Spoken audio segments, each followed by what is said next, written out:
জান্নাতুল ফেরদৌসী। আমার আব্বুর নাম আব্বাস উদ্দিন, মায়ের নাম ফাতেমা বেগম। আমি জুবাইরকে ভালোবাসি, সেজন্য আমার ইচ্ছে মতো আমি ওকে বিয়ে করছি। ও আমাকে কোনো ঠিকঠাক করে নিয়ে আসেনি। আমি সকালে নামাজ পড়ে উঠে প্রায় 7টা হয়েছে, ওকে কল দিছি। ওকে কল দেওয়ার পর ও রিসিভ করছে। আমি বলতেছি তুমি কোথায়? ও বলতেছে আমি তো ঘুমে। আমি বলতেছি আমি আসতেছি। ও বলতেছে তুমি কি জন্য আসতেছ? আমি বলতেছি আমি তোমার সাথে চলে যাও। আচ্ছা ঠিক আছে, তুমি যদি আমার সাথে চলে যাও, তুমি এই আমাদের এখানে চলে আসো। ওদের বাসার সামনে একটা পুকুর আছে, এখানে চলে আসো, এরকম বলছে। আমি বলতেছি আসার সমস্যা নেই, আমি আসতেছি, তুমি এখানে দাঁড়াও, এরকম বলছি। তারপর আমি ওখানে চলে গেছি। সকালে 7টা হয়েছে। চলে যাওয়ার পর এখানে আমি দাঁড়িয়ে থাকছি। দাঁড়িয়ে থাকার পর ও কিছুক্ষণ পর আসছে। আসার পর আমি ওকে নিয়ে ওদের বাসায় চলে যাই। ওদের বাসায় চলে যাওয়ার পর এখানে আমরা কিছুক্ষণ বসছিলাম, নাস্তা করছি। নাস্তা করার পরে গাড়ি আনছি। গাড়ি এনে এখান থেকে চিটাগাং চলে আসছি।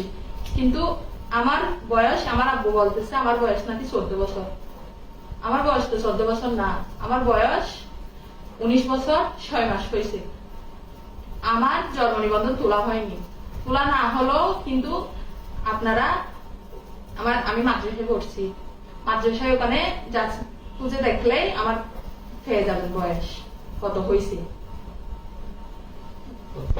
এখন আমরা স্বামী স্ত্রী হয়ে গেছি। ওকে বলছি আমাকে যত টাকা কামিন দিতে বল, আমি বলছি অতটুকু দিছে। আর ও আসার সময় আমার জন্য স্বর্ণ নিয়ে আসছে 5 ভরি। ওটাই নিয়ে আমি খুশি। আপনারা এরকম করিয়েন না। আমার বোঝার মতো আমার সবকিছু হয়েছে। আমি ইচ্ছাকৃত ভাবে ওকে বিয়ে করছি।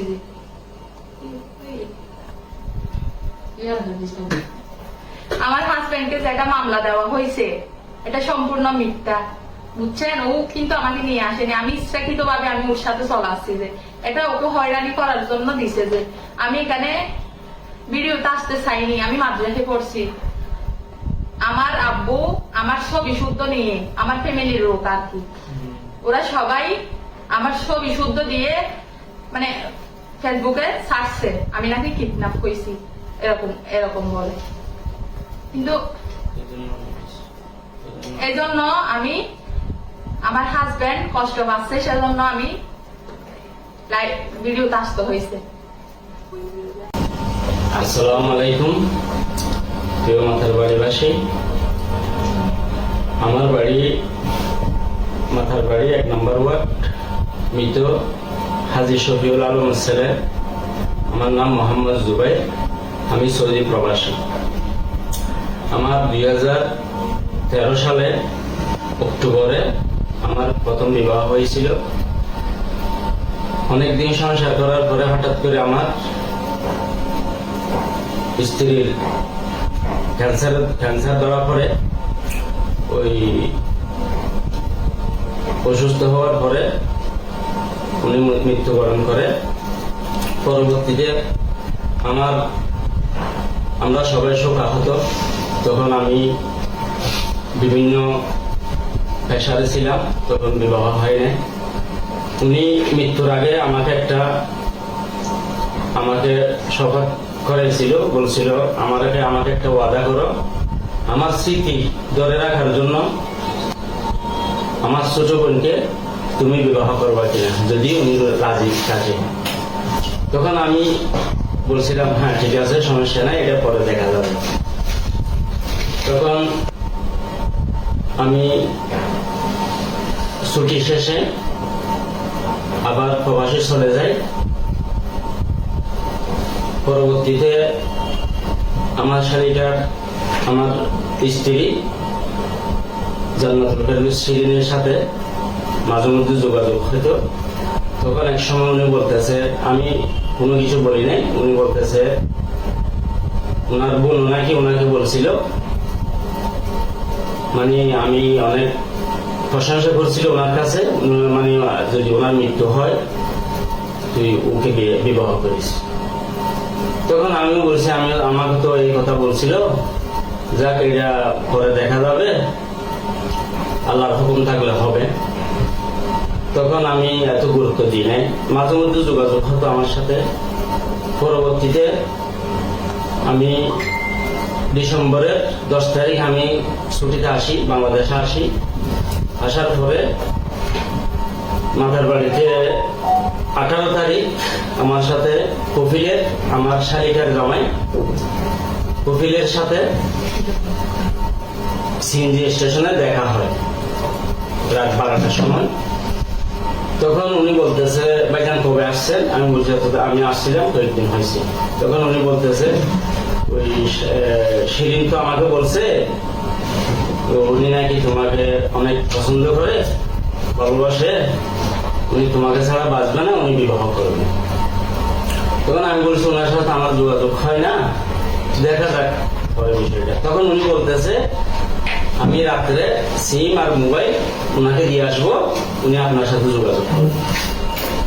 তখন আমি বলি ঠিক আছে। তখন আমি বাড়িতে চলে যাই।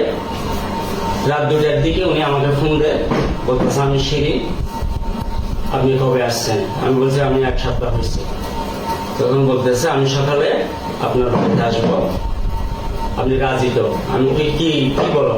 আমি পরে কথা বলবো, এখন কথা বলা যাচ্ছে না। পরে সকালবেলায় মানে সকাল 6:30টার দিকে উনি আমাকে ফোন দিয়ে বলে, আমি তোমার বাড়ির কাছাকাছি আসছি, তুমি একটু বাহির হও। তখন আমি তাড়াহুড়া করে বাহির হলাম। বাহির হয়ে দেখতেছি আমি সামনের দিকে আসতেছি, একটা পুকুর পাড়ে আমাদের দেখা হয়। উনি বলতেছে, আমি তোমার বাড়িতে যাচ্ছি, নিয়ে যাবা না? আমি বলি ঠিক আছে, আসো। পরে আমি বাড়িতে নিয়ে যাই। নিয়ে যাওয়ার পরে বাড়ির সবার সাথে দেখা হলো, কথাবার্তা বললো আমার সাথে। তো উনি বলতেছে, আমি বিবাহ যদি না করেন আমি এখান থেকে যাব না, আমি এখান থেকে আমার মরা লাগছে। তখন আমি বাধ্য হয়ে ঠিক আছে, বাড়ির সবাই বলতেছে, হালাস ওকে নিয়ে যা। এখন উনি থাকলে আবার বাড়ির লোকজন ঝামেলা করবে, একটু বাহিরে চলে যাবে। তখন আমি ওনাকে নিয়ে আমি সিটাগঞ্জ চলে আসি। তো আমাদের